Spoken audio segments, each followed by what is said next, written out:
Tšau kõigile, täna ma olen teie ees uue videoga ning tänases videos ma jagan teiega mõningaid nõuandeid, mis võivad tulla abiks nüüdsel distantsõppe perioodil. Ma ise kasutan nendest kõiki või siis vähemalt üritan neid tuua enda igapäevarutiini sisse, et minu õppimine oleks võimalikult efektiivne, et ma toetaks enda õppimist ning et mu õpimotivatsioon ei langeks. Ma loodan, et ka teie kasutate neid või siis proovite neid enda rutiini sisse tuua ja need on teile kasuks ning kuna mul on neid päris mitu siia üles kirjutatud, siis hakkame pihta. Esimese nõuandena soovitan ma teil väga luua endale konkreetne unerežiim ja konkreetne unerežiim, mina alahindasin seda kunagi väga palju, aga see tuleb väga kasuks ja see tähendab siis seda, et ma lähen magama ja ärkan iga päev sama kellaaeg. Muidugi mul tuleb ette ka seda kõikumist, aga ma olen kuulnud, et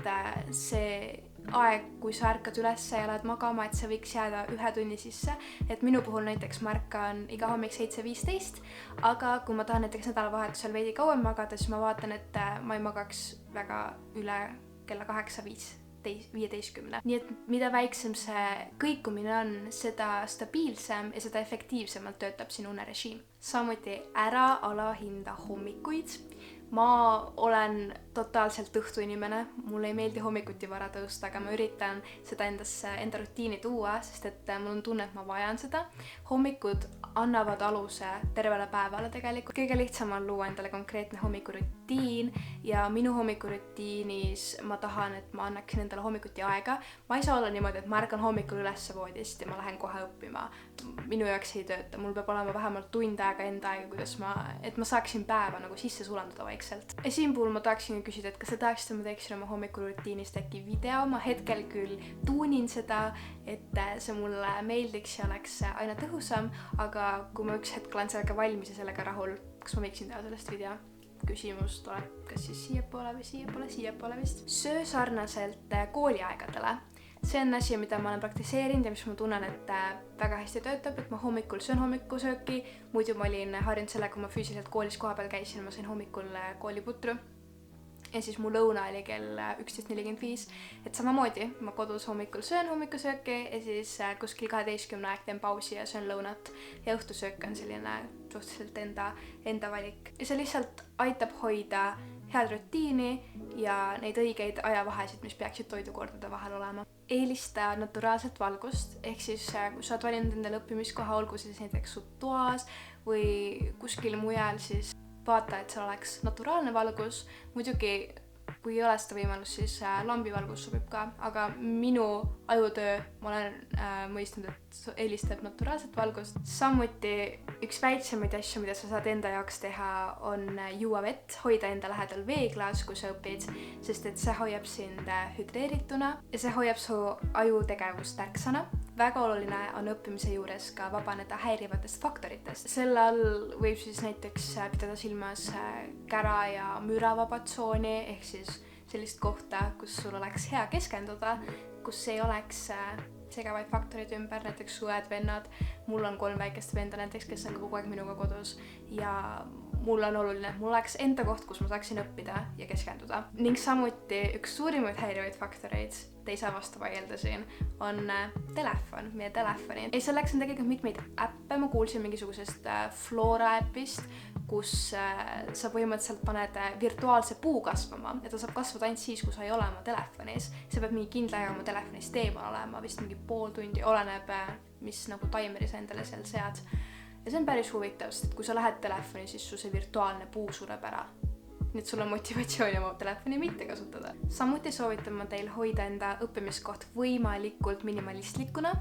Minu tuba on niikuinii üldiselt üpriski minimalistlik, aga mul on oluline, et mu kirjutuslaud oleks ka võimalikult minimalistlik, ehk siis ma hoian oma käeulatuses ainult neid kirjutusvahendeid, mida mul vaja läheb.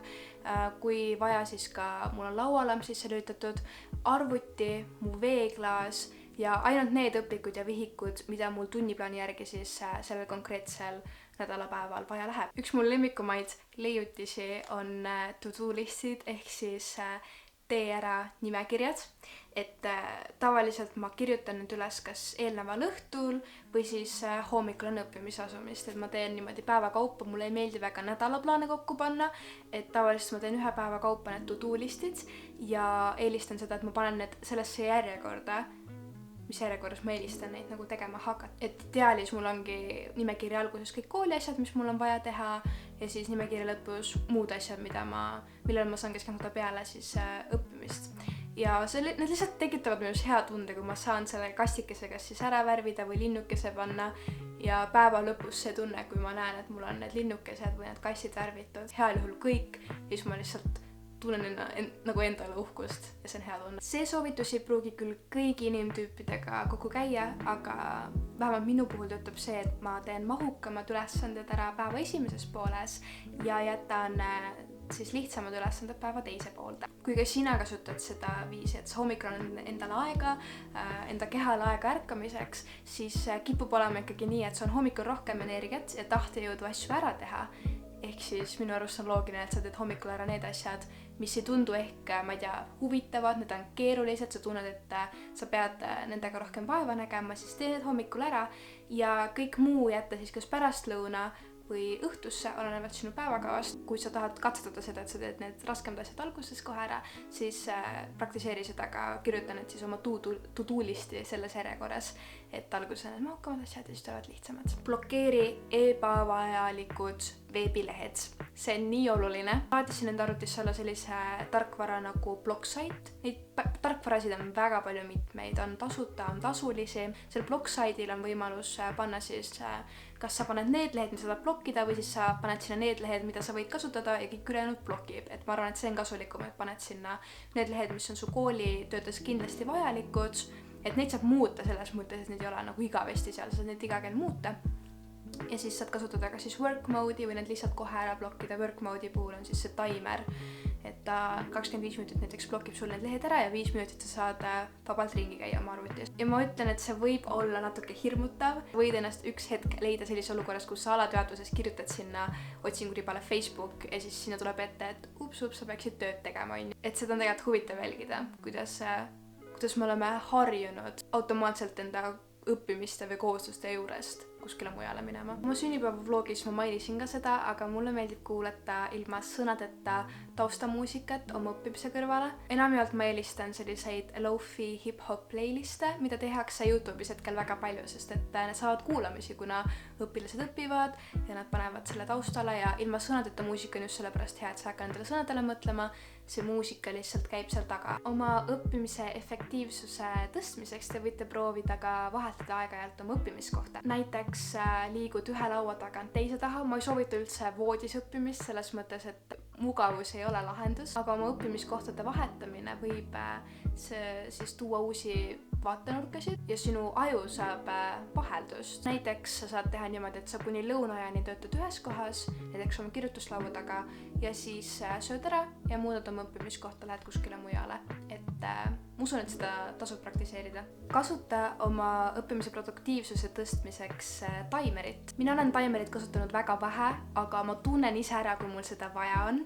Eriti ma teen seda nende ülesannete puhul, mis mulle väga ei istu või väga ei meeldi, pole nagu minu tüüpi ülesanded või õppeaine üleüldse, siis mulle meeldib seadistada, et ma panengi telefoni taimeri, näiteks oleneb inimesest, kuidas meeldib, näiteks paned 40 minutit, paned taimeri ja need 40 minutit produktiivselt õppida ei lähe õppimise kõrvalt siis eemale ja siis järgmised näiteks 20 minutit või 15 minutit puhkad, teed midagi muud. Ära unusta teha õppimise vahele pause. See on minu juures vist üks nõrgemaid külgi üldse. Mulle meeldib kõik asjad järjest ära teha. Need pausid võiksid ka olla siis ekraanivabamad, näiteks venitad, jalutad, lähed õue. Ma olen näiteks kasutanud seda, et ma söön oma lõunasöögi ära ja siis ma lähen teen oma koeraga ühe metsatiiru, et see kuidagi aitab aju refreshida. Ja viimaseks oluliseks punktiks ma tahaks välja tuua, et ära karda küsida abi. See, et õpetajad annavad meile nüüd enamus ülesandeid niimoodi, et me peame neid iseseisvalt ära tegema, ei tähenda seda, et me peaksime neid ka ise kõiki mõistma ja nendest aru saama. Minul oli alguses väga raske abi küsida, ma arvasin, et nüüd on see aeg, kus ma saan katsetada oma iseseisvust, aga tegelikult see ei pea seda tähendama. On oluline küsida abi, kui sul seda vajad, näiteks oma õpetajatelt, ja ma arvan, et õpetajatele meeldib, kui me abi küsime, sest et see näitab, et me proovime aru saada ja nemad saavad aidata meid õppimise juures rohkem. Ning ka klassigrupid on see koht, näiteks meil toimub suhteliselt palju arutelu klassigruppides ning ka lapsevanemad, miks mitte, kes on näiteks kodused või kaugtööl. Need olidki kõik nõuanded, mida ma tahtsin täna teieni väga tuua. Ma loodan, et te saite nendest abi, et te praktiseerite neid isegi. Väga tore oleks teada, kas te teete seda, nii et andke allkommentaarides teada. Kui ka teil on mingisuguseid muid nõuandeid või nippe, mida te kasutate distantsõppe perioodil, siis andke ka allkommentaarides kindlasti teada. Minu tegevustega saate kursis olla veel rohkem minu Instagramis, mis on Melanie Lindeberg, ja ma arvan, et nüüdsest mu sisu ka veidi muutub, aga eks ole näha. Ning näeme mu järgmises videos ja näeme peagi. Tšauki!